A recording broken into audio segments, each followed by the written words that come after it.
Hey, what's up guys? Today I want to talk to you guys about difficult colors to paint. Now, I've made a couple of videos on how to blend colors seamlessly and easily, and even in some cases there might be some occasions where some colors might be difficult to blend, and this is one of those cases, and I'm going to show you what I mean. Let's start now.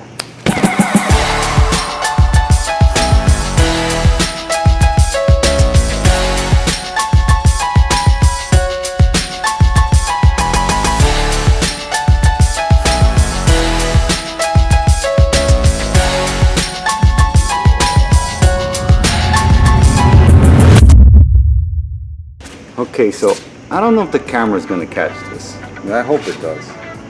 If you can see that right here on my door, there's a little bit of a halo. That's because of the way I start off my blend, just to be safe. I always keep my blend close to the front of the door, or whatever the edge of the door is where I'm blending. I keep it close to my blend area. That way I have room to blend. Now, I want to talk to you guys about something that I like to do. And that's when I make spray out panels like this, I keep them. I don't throw them away. I keep them for cases like this. Now, I already went ahead and checked this color. And the color looks good, right? But I did leave myself a message on the spray panel, because of what happened to me in the past with this kind of color. So on this panel I wrote, for I can remember next time I have to spray a color like this that might be somewhat problematic in blending, I wrote on this panel, let me see if I can get it on the camera, I wrote, attention, looks good to the face but dark to an angle, best match but needs room for blending. So that tells me right off the back, the color looks good to paint it, but the blend looks dark to an angle. So I need room to blend, and that's exactly why when I explain how to blend cars, I keep it close to here. Now, in my prior videos that I've explained how to blend colors, I use the same technique on this.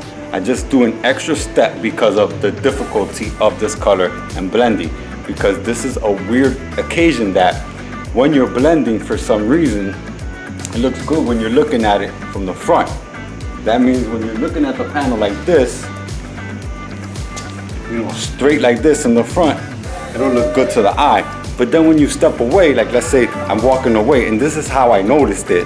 When I walked away and I looked at it from this angle, it looks dark. And the camera looks like it's picking it up a little bit, but it looks dark. And when you clear that, it's gonna show the blend's not gonna look good, the color's gonna look dark, and that's gonna create problems for you and your employer, because you're gonna have to fix it and redo it, or try to figure out a way to do something about this color. But with these steps, I was able to address this kind of issue. Now I'm gonna continue to cover the rest of my parts. I have a fender and a bumper that I'm painting. So these colors I already checked. And like I said, since it looks good to the face, I don't have to blend the hood or the fender on the other side. I'm just keeping my blend on this door and on this post. So I'm gonna finish covering my parts. I'm gonna show you what the extra steps are that I take for these difficult to blend colors. Let's go.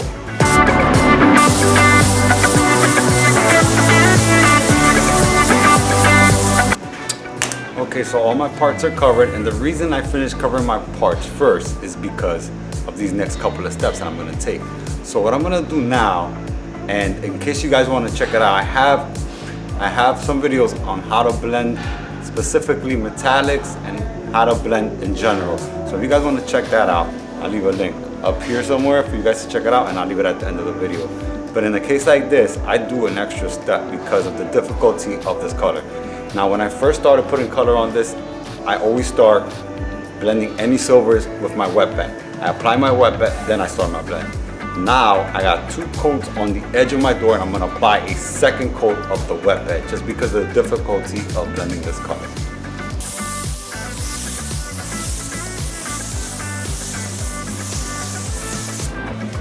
Okay, now I got my second coat of the wet bed down. Now I'm gonna show you the next step. Nice to go. I'm gonna go into the mixing room and show you what I do. Okay, now we're in my mixing room. Now the next step I take is I grab some of my base coat that I put on the car.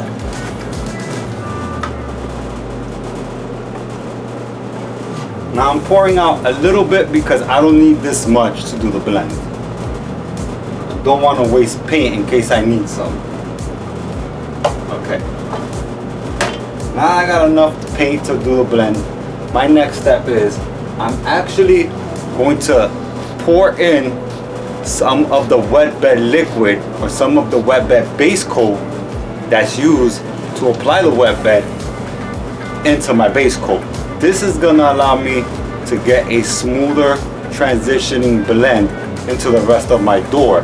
Now, I use this technique because I've tried it out in the past and it worked when I painted that kind of color and those kinds of difficult blends that I have to deal with. Now, you have to try this out for your own, but this works for me and I'm pretty good at blending by now. And when I did this technique, it worked out great. So I'm gonna pour some of the wet bed base coat, which it is a base coat, it's just a, transparent base coat. I'm gonna pour some of that in there, not too much. I'm gonna pour enough, probably like maybe between 5% or 10% of what I have in base coat. I'm gonna put in the wet bed liquid that I use, the wet bed base coat. So this is what I have. This is the kind I use. This is basically called a base coat blender. So that's what this is for. Make sure you guys carry that in your base coat system.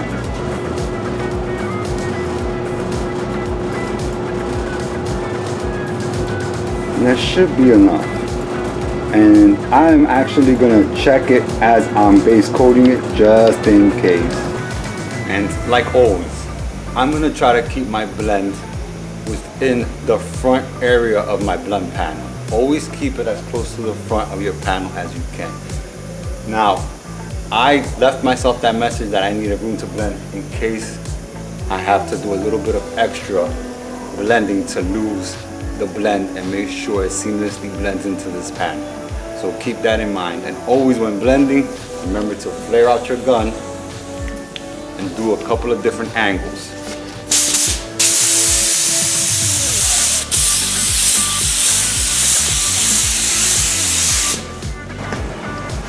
Now if you notice when I'm blending, I keep my pressure low between 15 psi and 17 psi, very low. I don't press on my gun's material flow like the trigger. I don't press it down all the way. I lightly press it just to let a little bit of paint come out at a time. That way I'm controlling the amount of material that's going on the door. I don't want it to go on too wet. I just want to lightly dust it so that the blend blends smoothly, like this. I also keep my gun far back because I want it to just apply a dusting for the blend could just disappear and melt into the rest of the panel. I don't do it, I don't get close, I stay back, and as I move further back into the panel, I move further back with my gun as well. Keep that in mind. Also try angling your gun in different directions. Try to get every direction that you can. I always try to use different directions. I go sideways, I go 45 degrees, I go a couple of different directions, and then I dust it like I'm doing a drop coat. And then I finish my blend.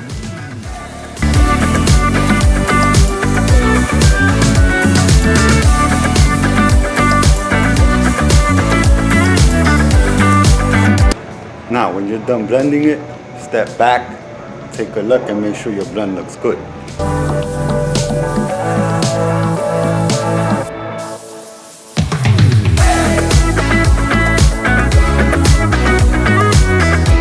Well, guys, that's it. It's done.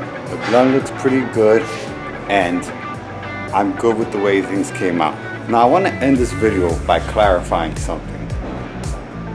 When I said that this is gonna fix the blend, it means that it's gonna make this color more blendable. The blend's gonna come out smoothly and more seamlessly than opposed to not taking these steps.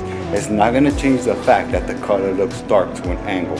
But if you blend it out properly, you won't be able to tell that it was blended and that the color looks a little dark to the angle. Now, me and you might be able to tell because we're painters, but other people won't be able to tell if you do a proper, nice blend. Now, the only reason I kept doing it with this color, even though I know it's dark to an angle, is because it's a good matching color. If I stand right in front of the door, if I stand right here, it looks great and it matches perfectly with the rest of the car. But it's just one of those difficult colors that has this way of changing the way that the blend or the color looks when you look at it in different directions. So I did my best to do a blend that looks seamless and looks good and blends into the rest of the door without being noticeable. So I'm curious to know, have you guys ever had to deal with anything like this? If you did, let me know in the comments and let me know what steps you took to address situations like this that might be difficult to make a decision on what to do with a color that's difficult to blend. Well, that's it for me for today, guys. Thank you for watching. Hit that like video if you like this video. Subscribe if you haven't already. Hit the notification bell so you can be notified every time I post a new video. And I'll see you guys in the next one. Bye. Peace.